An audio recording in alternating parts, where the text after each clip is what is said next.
Myers, my co-host, and our guest, Steve.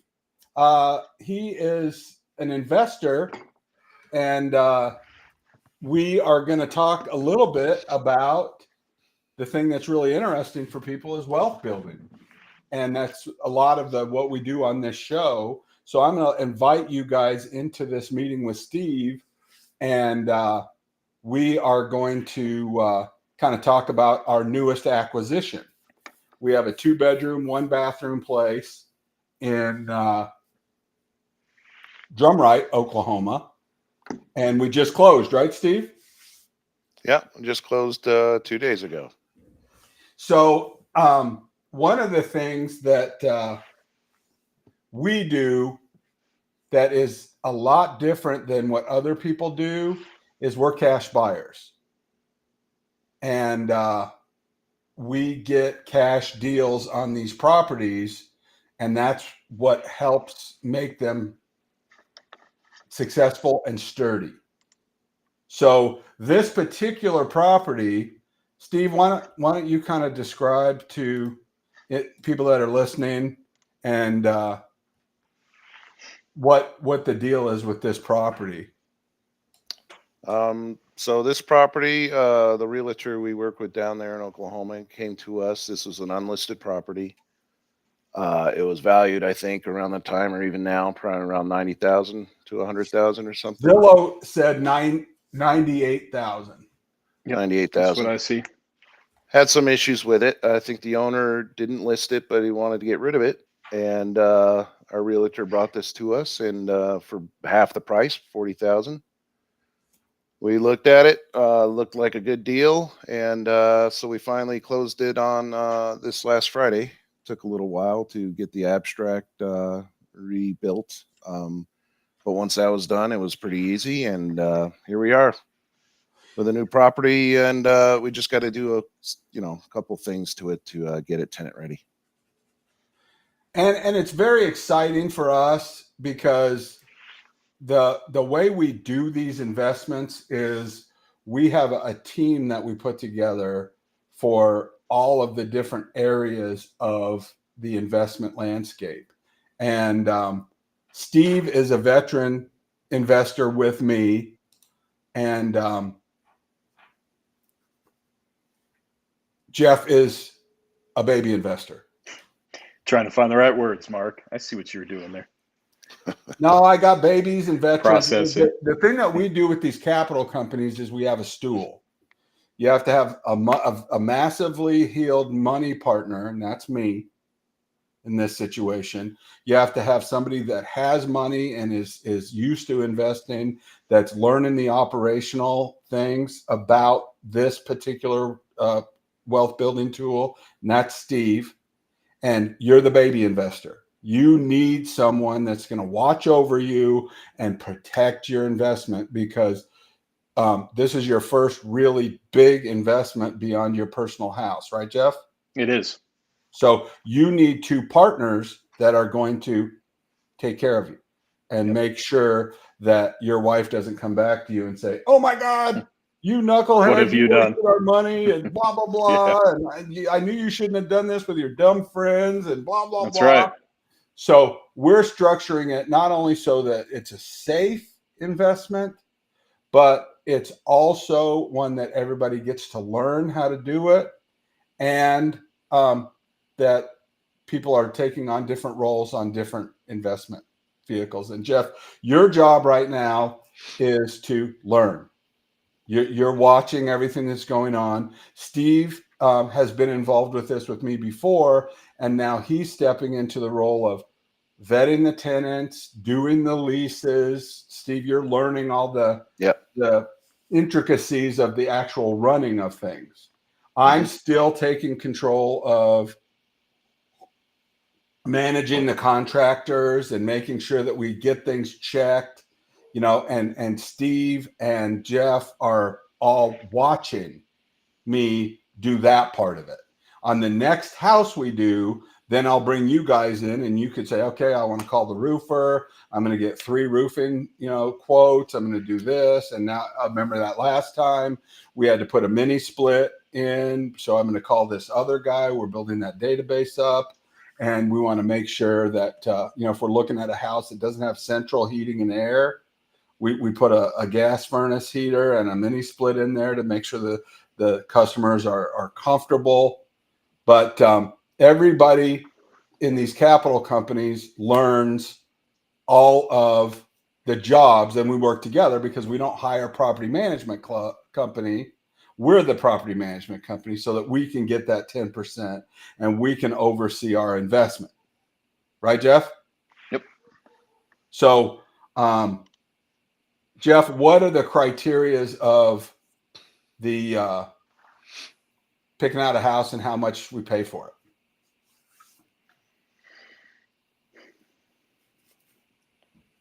I know bits and pieces. He knows.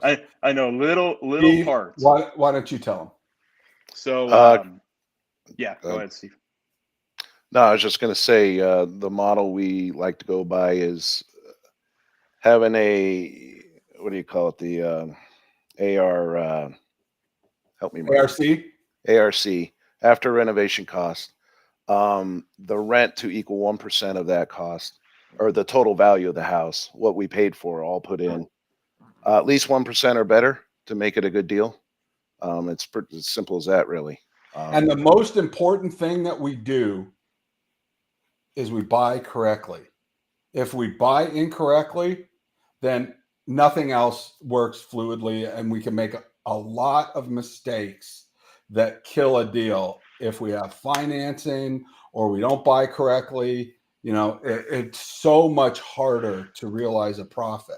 So on this particular house, and I want to pull it up for the viewers really quick.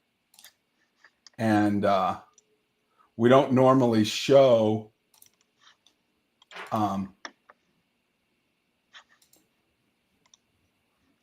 so this is 128 East Pine. This is the house we just bought, and 92,000. Steve already let the cat out of the bag a little bit. We paid 40. What was the total number, Steve? With the closing fees and commission, et cetera, it was like 42 and a half, something around there. I think 42,500. This washer and dryer is missing too. And the refrigerator's missing. I went and walked the property yesterday. And so we paid $42,000 for this. We already have it semi-rented for $695, right, Steve? Yeah, $695. And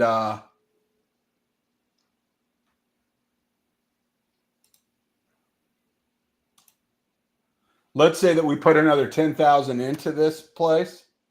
So that puts us at 62.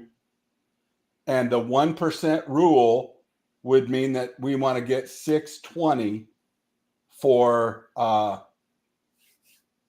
the formula to work. Yep. And we're going to be 695, possibly 795. It just depends. But this is what I consider to be a home run. And Yep. It's not the same as the pictures. Jeff called me yesterday and said, "Hey, what the heck's going on? I saw these. What did we do? Oh my God, it's terrible." And, what have we done? Yeah, because they weren't showing the picture of the hole in the roof and the hole in the ceiling, and the back door is jacked up, and there's a bunch of junk in the garage. There's some trash inside of the house. So I'm going to walk through this really quick for you guys and for the audience. The first thing we want to do when we get a hold of a property is we want to check the major 5. We want to make sure that it's watertight, So we check the roof and make sure that that gets fixed. Almost immediately with that same thing, we want to make sure that we have services turned on, and we make sure that there's not leaks in the pipes when we turn the water on, make sure that we've got the electrical going, so we can get heat on in the house. We want to make sure that it's habitable for our working team, for our contractors to be able to access their drills and all the stuff the whole time while they're in there doing the reno. We want to make sure that they're checking to make sure that it's watertight and the utilities are on for the prospective tenants. Mm-hmm. The other thing that does is it establishes a chain of custody for our corporation that we own the building and the things that are connected to that building.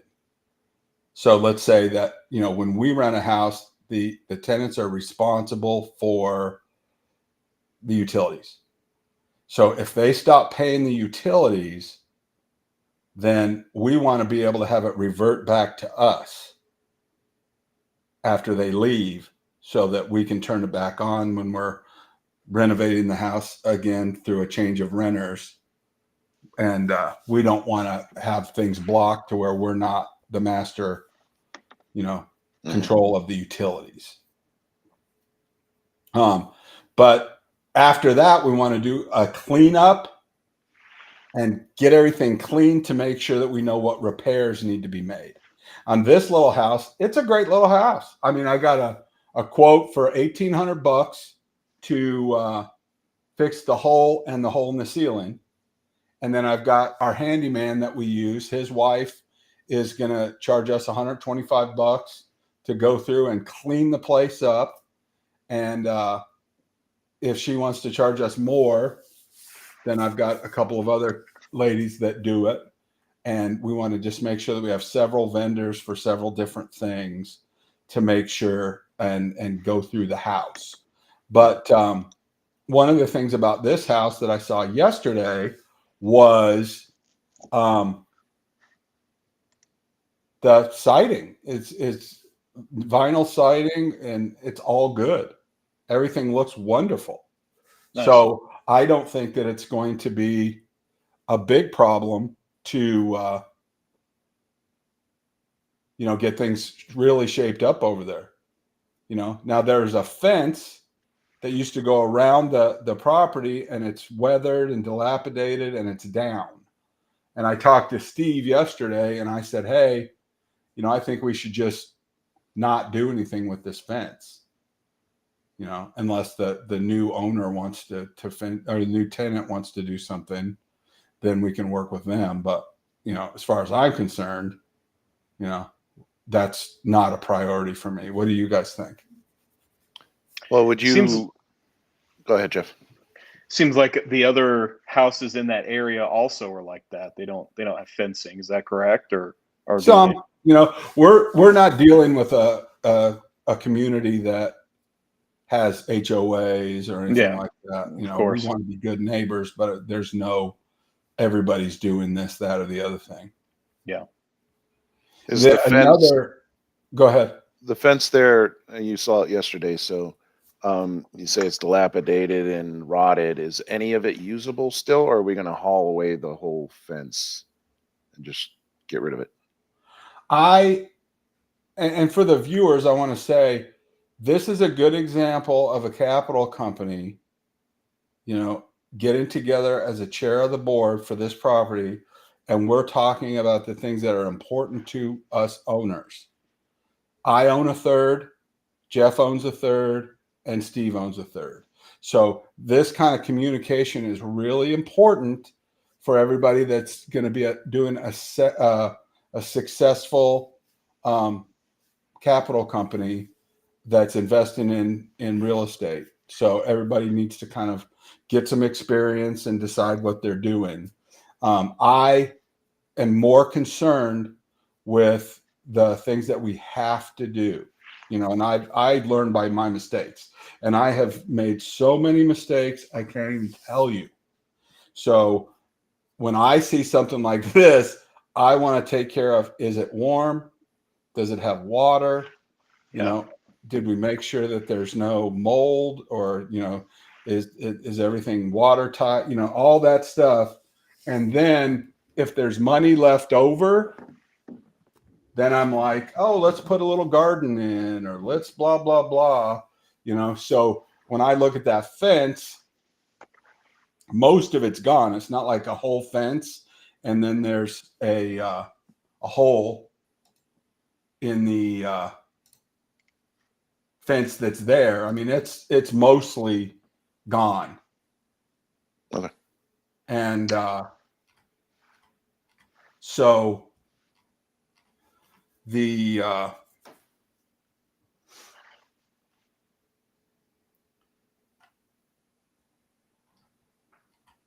I'll show a couple of pictures. Let me see. That's a real good point, Mark. I remember you mentioning that early on, that, we can always, once the money's flowing, we can make some of those improvements as we go. So that's a good answer. Well, there's things that we have to do. Let's say that the hot water heater doesn't work. Right. Or let's say that we have to replace the furnace.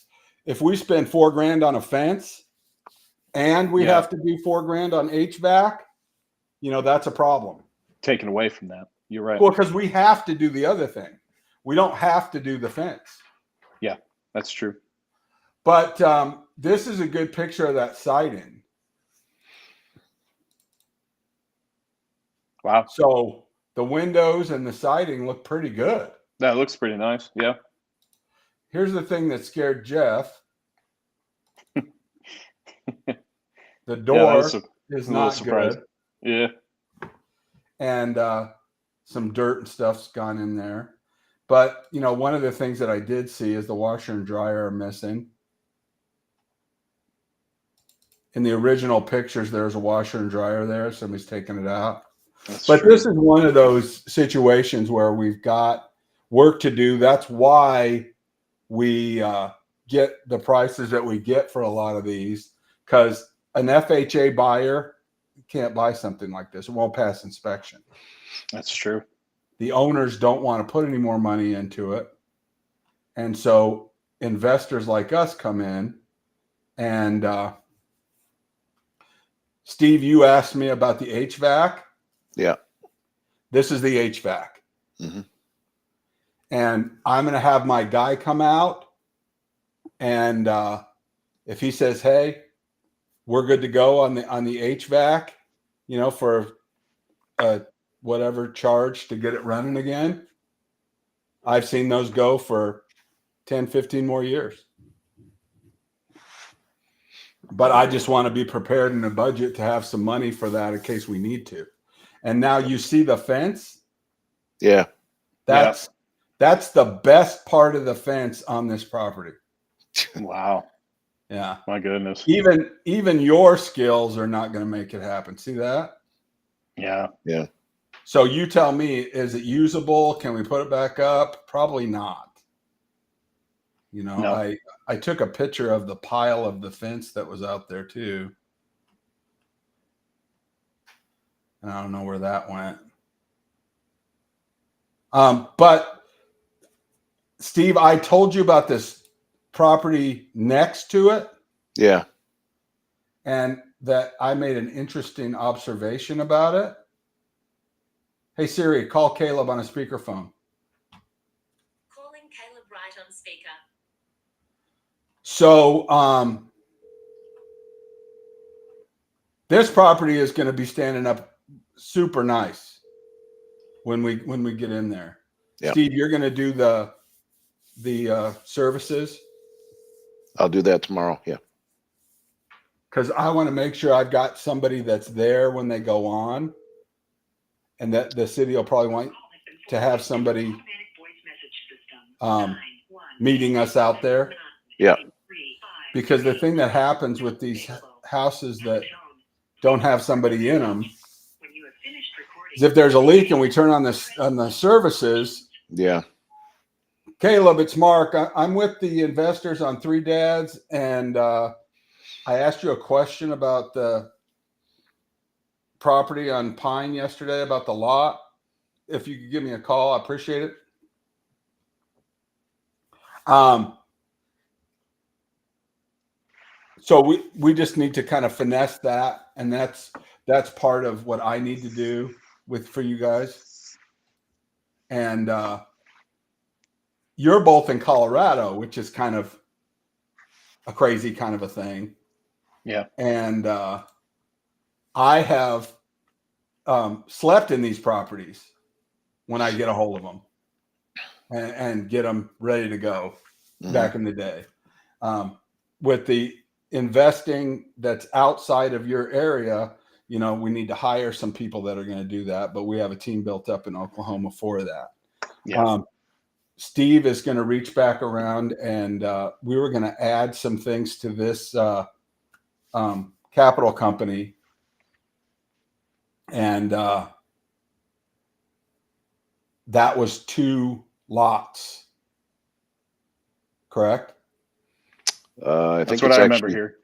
3. Is it 3? I'm still waiting to hear back from the 2 in guy. Drumright and one in in Oilton. Oilton. Yeah. Or And, vice versa. We haven't done that deal, so we can't really reveal the pricing on that, but it's a bargain price on some lots that we want to develop. And it came across my desk, and I just pitched it to the guys when we were talking about this property, and they said, yeah, let's do it. So one of the ideas that I have that I'm researching is a single home mobile home park, to where if we buy a lot, it's already got services and all that kind of stuff, and we reach out to somebody that wants to buy a mobile home, we let them put it on our fenced in lot, and that becomes an asset producing thing for us. We don't own the mobile home because we don't believe in mobile homes, but we believe in real estate. So stay tuned for that little project, because I think if we can figure out how to make all that work, that could be a huge side business for us. And so I think that's probably a really good overview of what we've got going on. And the reason I like to do it on a podcast is if we have other investors out there that want to join us, reach out to me, and I can show you some of the things that we're working on, and we can include you in our team.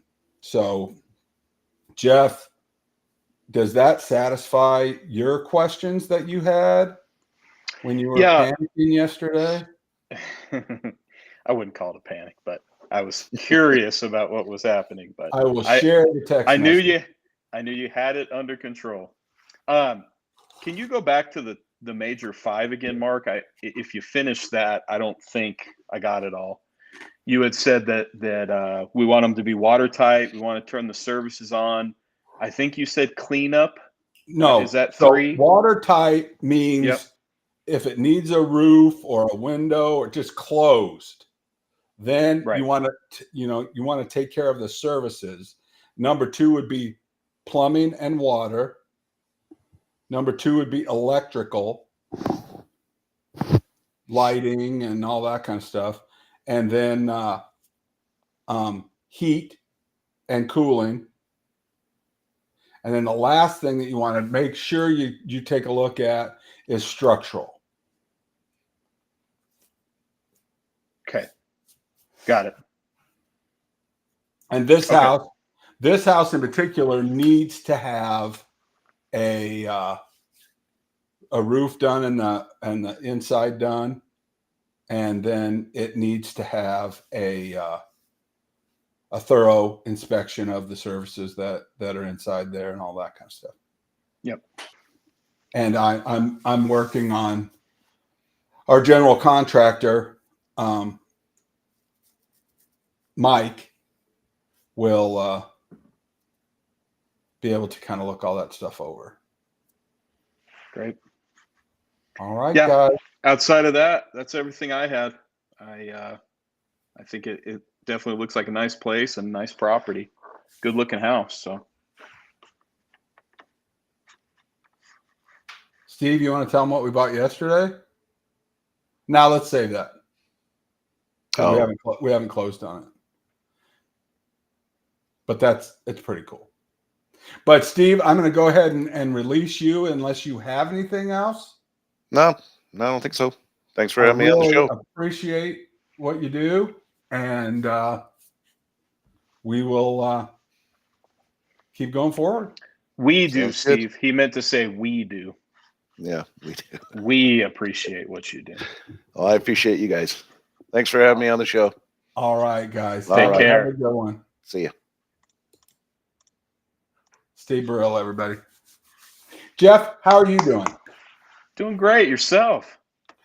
I'm doing good. That was a good primer for the Mark Hope Show. You know, Yeah. we mix in a little bit of real estate in there, Yeah. but really it's just me teaching you guys, you know, what I know. I'm retired, and my lot in life is to help you guys, you know, do the things that you need to do to go forward. Yeah. And why don't you chime in with what your thoughts are in your family now that you're buying your first paid off rental house? Well, I think one of the points that you made that, you know, really really should resonate with people is the cash portion of this. You know, I've heard you speak it for years, and you know, I kind of, you know, obviously you and I jumping in at a young age for me. You know, I just kind of nodded my head and said, yeah, sure. You know, okay. I didn't really know, you know, didn't really absorb what that meant. But as time has gone on, I've seen some situations where people are picking up assets with some debt attached and loans attached to that, and boy, they really do suck that money. And I think that makes a big difference in what kind of assets you're purchasing, what kind of things you're getting into. It really is more powerful to buy those with cash when you can, because we have that control, and we don't owe anybody any money. So that certainly has been you know, a big growth part of this whole process is, you know, not only getting that money but spending that money on an asset producing income instead of you know, depreciating asset like a car. I mean, you know, that sure would be nice to roll around in a, you know, a nice car instead of you know, putting the money Which is into totally true. into a house.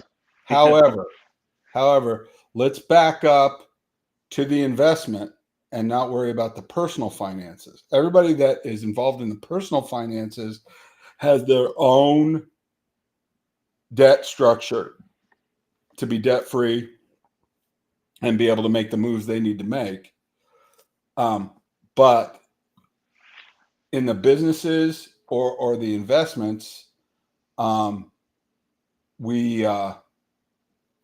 don't allow anybody that has ownership of the shares in the capital company to attach debt in any way to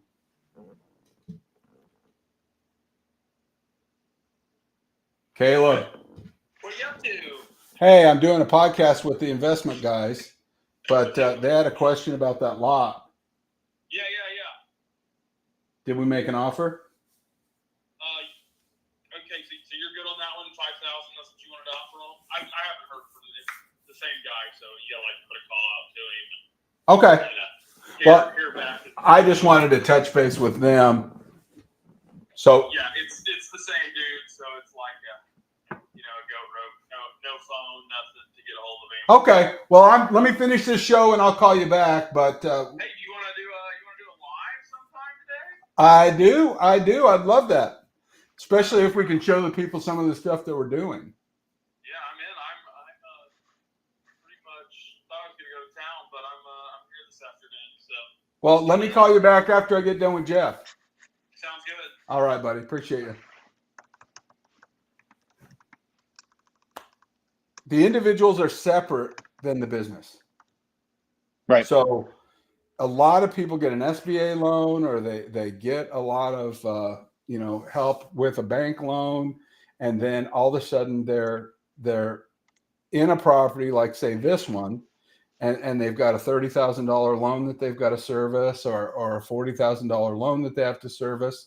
Or a lot of people, they just go all the way and try to put 3% down because they, claim it's a personal residence, and then they move out in a year and blah, blah, blah.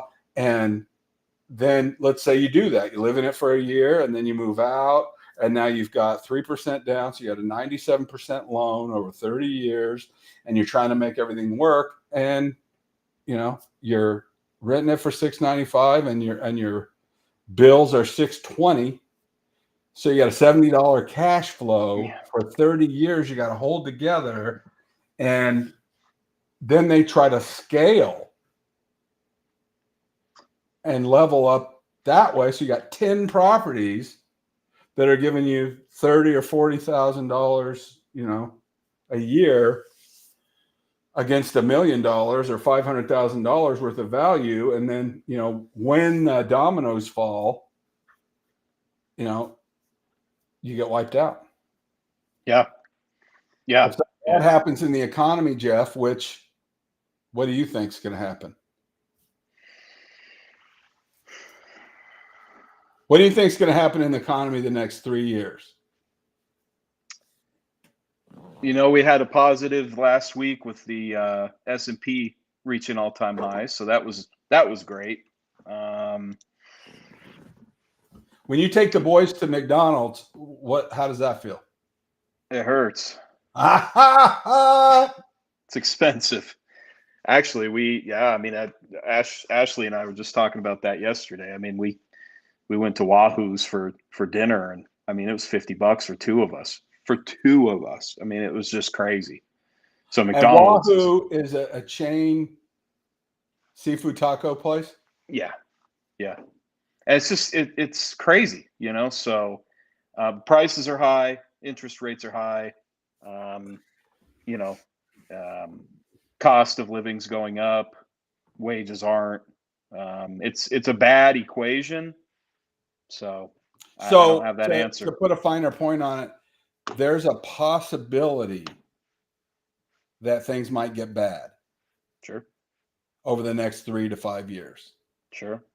So if something went bad and, we had to reduce the rents,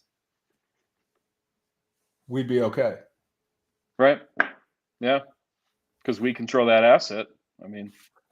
That's the joy of it.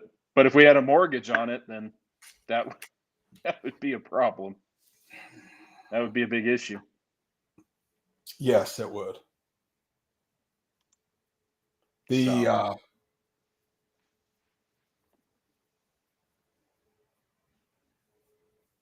building up of these wealth instruments, we need to make sure that we don't take a risk that's beyond what we can handle. Sure. And that's why we put them in these capital companies with our friends. Right. Because if you and your wife had to buy this house, and let's say that it's all in 42, say $20,000 finishes it off, say, it's 62,000 all in ARC. Yep. And then we put a renter in. If you guys had to come up with $62,000 to fund this investment, instead of the 17 that you put in, that gets a little scarier, right? Yeah, scarier, not feasible. It's not even a possibility for us. And, you talked about the knowledge earlier. I think there's a lot of people who've done risky things with a lot of success, but, my preference certainly would be to go in it with people who have done it before. Well, and Jeff, you're my get some of that experience, right? Over the years, Jeff started working for me when he was 16 years old, and wanted to work for me in the computer shop well before that. Yeah. And so I've been with Jeff for a long time. We've done a lot of counseling, a lot of father-dad type stuff, of son type things, and he's done things that I don't like, cars that I don't like, and different other things. So it's not that, your people that you talk to in your life do exactly what you tell them to do. Yeah. But if they do enough of what other people are telling them to do, you end up in a place where Jeff is. And Yep. when people want to talk about millennials that are not successful, they're not talking about my people that I interface with. Because Absolutely. Jeff, and I don't want to tell your story that much, but you're 30. 7 as of yesterday. Happy birthday. Oh my gosh. Old guy. However, 37 years old, to be as successful as you are, and like I said, I'm not going to pull up your financial dress here Right. on the show, but you have very little debt. You have assets that are building and growing. You have a 401k. You have stock investments that you're doing. You just bought your first share of a third in a rental house that's completely paid off. You have money in the bank. You have money in a high interest online account that is organized to give you better than average interest. You have a personal home that's growing in value. And Jeff, you are doing a great job in life. And I want to Appreciate tell you, that. you have a great Thank you. job. You're making a bunch of money for a young guy like yourself. Your wife is plugged in. She makes a lot of money for what she does. You're raising 2 boys. I mean, I'm more proud of you than I could say. I appreciate that. Thank you And for your when you mentorship. say, I don't think we could do it on our own, that's saying a lot. Yeah. You understand what I mean? It is. Because if you can't easy. do it by yourself, that means, 80%, 90% of the people running around out there can't. And I think it's important to kind of throw in too that, there was no golden spoon for me. I mean, parents were poor. Normal dinner was $1 pot pie from, Albertsons. I mean, it was, it was not easy. So, the wealth that I have built, was 100% earned. And, it's certainly, a road that has not been easy, but, I mean, you have to grow at some point, and you have to grow that money at some point. And I think people realize that. The other thing that I think is good to say, talking about those assets that maybe weren't 100% aligned with our master plan or the things that make sense. Somebody else I follow and we both have a lot of experience with is Dave Ramsey, and his baby steps. And so these things that I have taken on, that either through necessity or maybe a little bit of, hey, I've done some good things, so why don't I have a little bit of a nicer thing? Yeah. The inherent training doesn't go away. My goal has been to, pay those down and get those out of my life. And Jeff, let me interject here. It went fast. I It goes made fast. way more mistakes than you. Yes, I get it. And the only reason I told you, hey, you might want to look at this, is because of my dumbass. Yeah. I mean, right. I absolutely did 10 times more mistakes than you did. And so when I say, hey, Jeff did this thing and I didn't like it or whatever, it's so minuscule compared to the things that I did. I get it.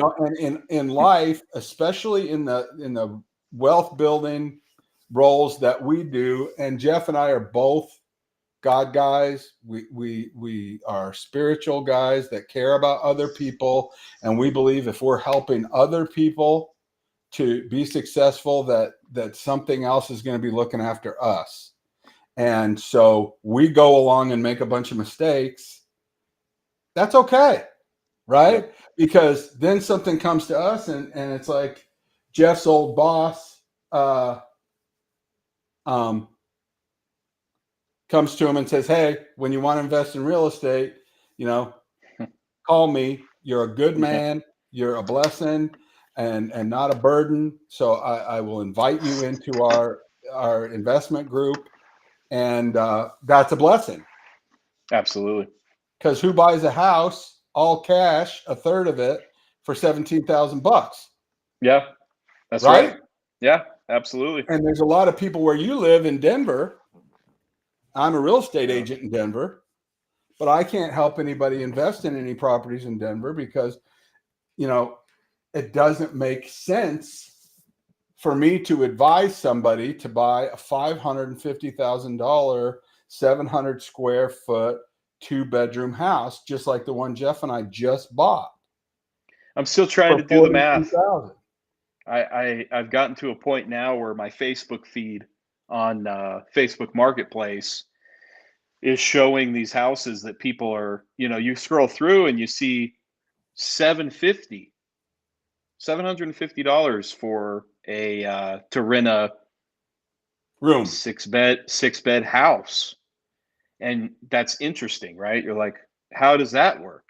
And so you click on it and you go down to the bottom, and you're exactly right, Mark. It's a room for that price. So you're living with 6 other people. And so I do that math. I'm like, well, okay, 750 times 6, and your mortgage should be about this. Still doesn't work. Still does not work for our equation. It does not work. I don't know. But it's just people trying to do the best that they can, Yeah, however they can. that's true. And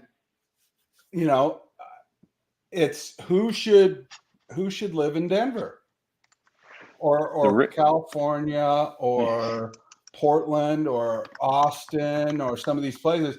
They're wonderful to be. I lived in Denver on and off for 30, 40 years. Right.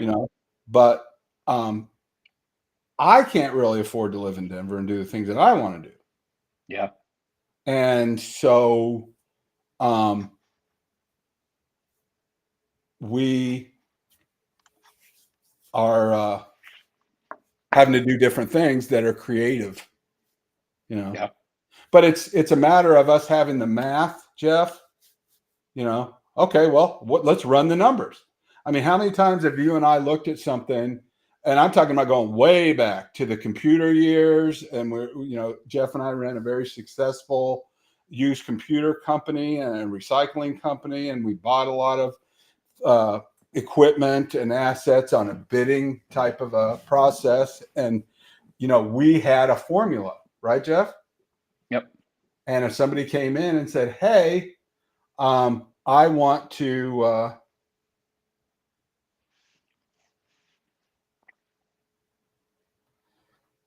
sell this X component. Yep. And what's the formula, Jeff? Somebody walks in off the street. We have $1,000 computer that we could sell for $1,000. Yep. What's the formula? Man, you're tapping my knowledge bank. It's been a few years, but double would be great. Divide by 4, Jeff. Yeah. Is that the number? I don't remember that. Yeah. It's been a while. Sold new equipment, we wanted it to be 25 points margin. Yeah. And used things were a factor of divide by 4. Right. Because there's risk involved, So if somebody wanted to sell us $1,000 computer, we buy it for $250. Right. Or $3. And then we sell it for $9.99, discount it down to $7. Yeah. So somewhere in there, we're making profits and we're doing well. And now we do the same thing in real estate. Yeah. Yep. $100,000 house that's got some problems. That's your 50% reduction. Yeah, that's true. Right? Yeah. That shows in that math we just did. Yeah. And the math, that house is right there. The math works. And when we're coaching people, and the thing that I'll say on the Mark Hope show that I didn't say with you and Steve is, if somebody wants to invest in our group, in our syndication, they can, if they're the right people. But you don't have to syndicate with us. You don't have to get in a capital company with us. You can just jump in and learn, right, Jeff? Absolutely. You've done it for 3 or 4 years. We encourage looking them. over my shoulder. I bought this house in Norman, or I bought this little Oilton house for $50,000, and you've been watching it go along, right? Absolutely. Yeah. And I've And that seen little the, Oilton house was a 2-bedroom house. we've seen the I bought profit. it for Yeah. 50. I've been renting it out for $650 a month for 2.5 years. Yeah. Right? Yep. Now it's worth 100. Yeah. And here we go. Well, those houses in Inglewood, really. I mean, that's again where you really see it. I mean, Oklahoma. I mean, we're seeing it too. But man, I mean, you look at those houses in Inglewood. I mean, they're Well, let's talk boxes. They're about not they're not that big. And Well, let's talk here- about that since we're at the top of the hour. Let's finish off with that. And I bought a two-bedroom, 1-bathroom house yep. for $145,000 8 years ago. I put $15,000 into it, Right. and so that was $160,000. I rented out for $900 a month, and now 10 years later, I've put another 40,000 along the way, new roof, different things, maybe less 20, and then the thing's worth $450,000. It rents for $2,300 a month. It's amazing. 2-bedroom, 1-bathroom, same And exact house that you and I just bought for $42,000. Yeah. At a No, zero. it's amazing. Or And $450,000. when you bought it, I mean, it was on a dirt road. I mean, it was not paved. It was a dirt road. And in a little industrial area in Inglewood, which was still honestly, yeah, worth the price you paid. But I mean, $450. Wow. no. Everybody called me stupid for buying that. Everybody said, "You're dumb. Why are you buying that? That's a crappy Yeah. little house. What are you doing?" Almost everything that I've ever done that was successful, people have called me stupid and said how dumb I was. Yeah. And today, why are you buying a house in small town Oklahoma? Yeah. I'm just dumb, I guess. Yeah, You my know, wife's a but- big fan of. She watches HGTV all the time, and Right? there's the Property Brothers. They go in and they go in with a famous person and buy renovate these friends' houses. And some of these houses in LA, I mean, they're $1 million homes that are about like your Inglewood house, old, not updated, and Yeah. $1 million properties. You're like, why would somebody live in that place? And it's all about where it is. It's all about where it is. Well, and there's different people that are on a different journey, Jeff, and we really need to make sure that we don't lose ourselves. Yeah.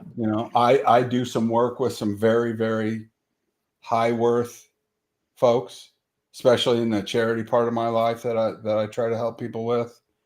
And I mean, there's people that money is a way different thing to them.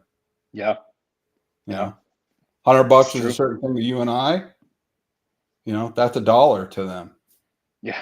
So That's true. we need to make sure that we're right sized for ourselves. Yep. And leave some of that other stuff to the other people. Yeah. It's important to remember too. Keeping up Well, with the Joneses.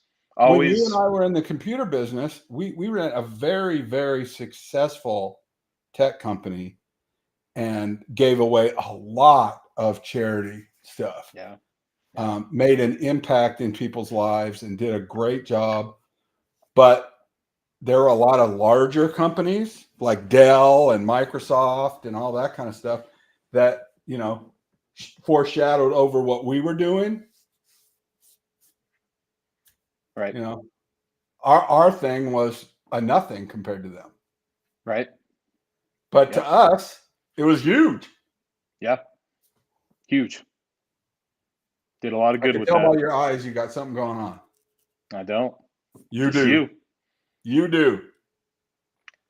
Yeah. And so I'm gonna kind of close up with Jeff. I love you, and I think you're a great dad, and I love that you're sacrificing, some things right now. A 37-year-old just had a birthday. If I live long enough, I want to check in with you when you're 50.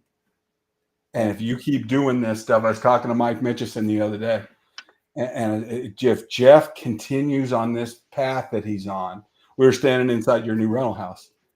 Ah, He'll be retired, have financial freedom, and not have to have a job when he's 50 years old. And if I live long enough to see that, Jeff, I want to go back to this recording of this podcast and say, look at that. that'll be fun. Yes, That'll be really fun. and I know that you'll have helped a bunch of other folks. That's so my important. next hope. Yep. Yes, absolutely. And I know you're already Plenty doing along the that. way. Yes. Plenty along the way, and continuing to. Absolutely. All right, buddy. Well, listen, if anybody wants to be on the Mark Hope Show and have us analyze your wealth and your investments and we're not financial people at all. We're not, we don't have a license of any kind and we don't want one. We're just regular guys who are investing and making money. And we'll send you a questionnaire and we'll talk about your wealth, your investments, your debts. It's kind of like the Ramsey Show, but we mix in, some other investment type things. Ramsey is good for beginners. And we take you that next step of what we think is right. And Dave is a great guy, and I love what he's doing. We are more entrepreneurial. He is more W-2 paycheck job type guy. And so if you want to start a business or build some wealth, tune in Sundays with Mark Hope and Jeff Myers on the Mark Hope Show. And you Absolutely. can go to the Mark Hope Show Facebook page, ask us a question, and we will answer it next week. We love helping people.